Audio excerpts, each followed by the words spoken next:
அலைமோத இயேசு போதித்துக் கொண்டிருந்தார்.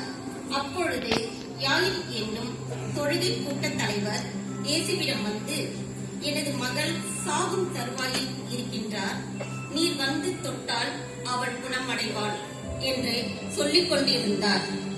சற்று நேரத்துக்கு பிறகு அவருடைய இல்லத்தில் இருந்து ஆட்கள் வந்து, போதகரை இன்னும் ஏன் தொந்தரவு செய்கின்றேன், அவள் மரித்துவிட்டார் என்று கூற, இச்செய்தி இயேசுவின் காதுகளில் விழுந்தது.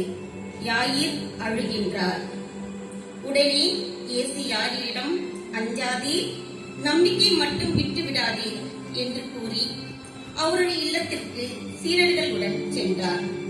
அங்கே அச்சிறுமி இறந்து கிடப்பதை, எல்லோரும் அழுது கொண்டு இருப்பதைக் கண்டு, ஏன் இந்த அமளி, ஏன் இந்த அழுகை, சிறுமி சாகவில்லை, உறங்குகின்றார் என்று சொல்லி, தலித்தா என்று அவளை தொட சிறுமி எழுந்தாள். அப்பொழுது அந்த இல்லத்தில் அவரை பார்த்து சிரித்தவர்களும் ஏளனமாய் பார்த்தவர்களும் ஆச்சரியப்பட்டார்கள்.